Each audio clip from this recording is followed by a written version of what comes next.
Hey guys, Matt here. Today we're going to do a video on the Ferro Concepts FCPC V5, which is Ferro's more full-featured type of plate carrier. In my opinion, it strikes a really great balance between durability, features, and also still being lightweight and cutting out anything you don't need. So we're going to go over what's good about it, what's bad about it, some modifications I've done to mine to make it work for me, and with that, let's get into it.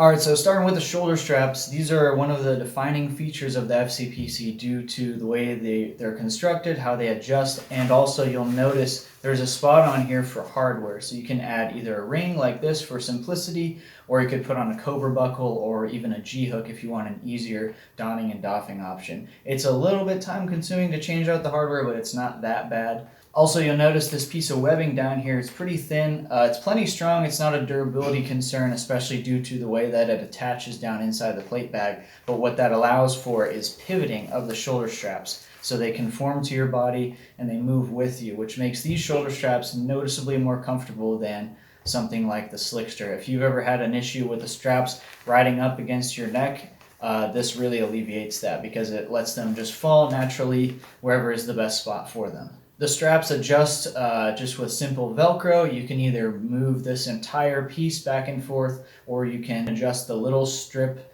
that the hardware goes on if you need even more adjustment range.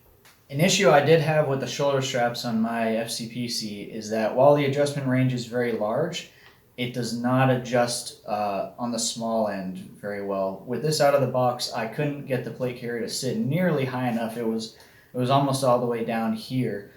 So I actually had to modify my shoulder straps and shorten them in order to get the ride height correct. So the way that I did that is the straps used to be about this long and the Velcro was all the way at the end. I cut the Velcro off, moved it closer to the back, cut off the excess, and sewed it back on. You might have to do that mod as well if you're on the smaller side. For reference, I'm 5'7", 155 pounds, so small, but not super small, still well within the size range for a medium carrier.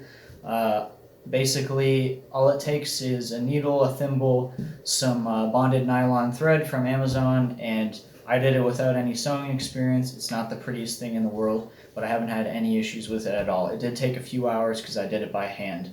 It seemed like a pretty big oversight on Ferro's part that the adjustment range doesn't work well for smaller framed individuals. It sucks that you would have to do this mod out of the box to get it to fit you if you're on the smaller side, but overall it's very doable. Moving down to the front plate bag, you'll notice at the top here we've got a small admin pouch. It's Velcro. I wish it was a zipper, but it's not a big deal. This is a great spot to put like ear pro or a couple small notes, maybe a small multi-tool. That's about all you're going to get in there. Moving down, we've got Velcro with MOLLE slots cut into it, so you can attach anything you want here, including like a Juggernaut case for running ATAC if you're cool enough to do that. Down here on the sides of the plate bag, we've got some Velcro one-wrap loops for cable management. They're placed in the perfect spot, very convenient to have if you have a lot of excess cable coming off your cheap speaker mic, and if you don't use them, they don't get in the way. Also, you'll see that this is compatible with any placard system on the market. It's got spots for buckles here to run Swift clip, or right now I'm running a Defense Mechanisms G-hook placard. You'll notice the G-hook's actually concealed under here. Just a neat little feature to keep things pretty slick on the front. Moving to the inside of the plate bags, they do a really good job fitting a very, very wide range of plates. I've run this both with very thick size medium plates with backers, and actually right now I'm running small plates with no backers, and it accommodates that whole size range very well. There's some strange things going on inside this plate bag though. The construction's a little weird. You'll notice there's some extra stitching on mine. That's because I've modified it. We'll get into that in a minute, but basically there used to be a divider piece down the center here that was meant to keep the plate and the plate backer apart. A little bit unnecessary in my mind, but not a big deal. The real weird thing was this Velcro square on the bottom was not attached to anything around the edges. It was kind of just free floating. It was held up by the divider on one end and this bar tack on the bottom here. Not a big deal, but that caused, when running this with small plates, that caused the bottom to get a little bit baggy and the corners would kind of fold over and stick out. I don't really know why they constructed it like this instead of the normal construction, just sewing down the edges. Overall, not a big deal. The only reason I modded it is after I did the shoulder straps, I just wanted to keep going. Would I do it over again? Probably not. It really hasn't made a difference. The construction from the factory is not an issue at all. It's just a little strange. Moving to the rear plate bag, we've got a full MOLLE field, which gives you a lot of options for whatever you want to attach. We've also got Ferro Concept's new zipper system, not compatible with Velocity or Spiritus or Cry. Everybody wants to do their own thing with the zippers, but whatever. Ferro offers some good options. They've got a hydration pouch, which I'm running on mine right now. They've also got a general purpose pouch and a banger pouch if you're in a team environment and you need that sort of thing. One thing to know with the zippers is it's not super quick change because it has these tabs up top that are pretty hard to push through. The benefit of it isn't so much that it's super fast to change out. It's not that much faster than MOLLE, but the benefit is that it's very, very secure because the sides are secured seamlessly all the way up and down to provide a really solid mounting method. Moving down to where the cummerbund attaches, we've got the standard Velcro attachment method. Very easy to adjust, plenty secure. I've had no issues with mine, even though there's only Velcro on one side of it. It's enclosed by this flap, so it's not going to snag on anything. It's good to go. One thing I don't like about the rear plate bag is this flap has been bar tacked pretty low, so it restricts how far it can open. This restricts your cummerbund choice to something that is 4 inches wide or less, which is fine if you want to run the 3AC cummerbund or the carry elastic cummerbund from Ferro. They both fit in there fine. But if you're looking to run a different company's cummerbund that's a little wider than 4 inches, it's not going to fit. I just wish they'd move the bar tack up a little bit higher, but it's not a big deal overall. Speaking of cummerbunds, here we've got the 3-inch Assaulters cummerbund. It's really the option that's made for the FCPC. It's got this stiff Tegris insert here, which adds structure to it. It's very similar to the Cry structural cummerbund for the SPC. It also retains stretch in this back section here.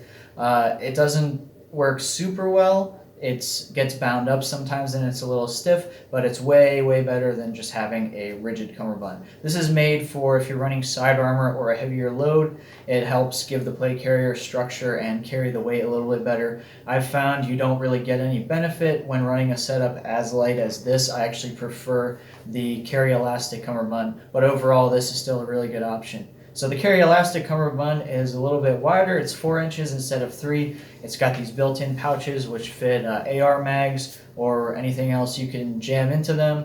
It hugs your body and moves with you really well. Doesn't quite give it as much structure as the 3AC, but if you're running a light setup like this, you don't need it, and you can really take advantage of that comfort offered by this option.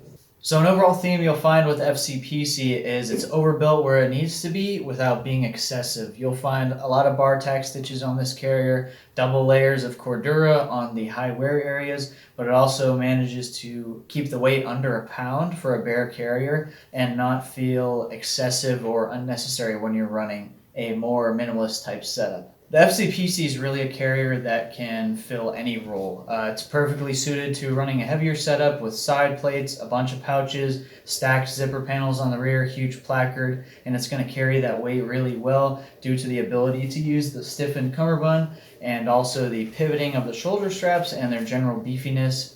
It'll work better than, say, a slickster and overt for a heavier setup.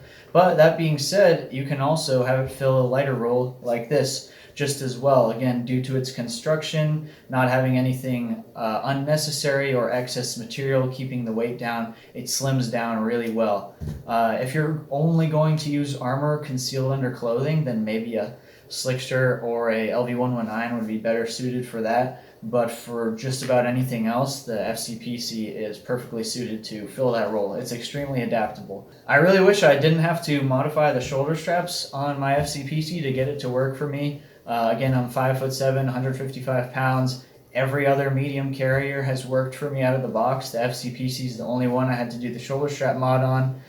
It's not the end of the world. If you're dead set on getting the FCPC, don't let the modding of the shoulder strap stop you. You can do it yourself in a few hours, or you could even take it to a tailor and they could do it in like half an hour. Again, shouldn't be necessary, but it's not the end of the world. Who knows? Maybe I just need to do more push-ups. But yeah, that's the FCPC.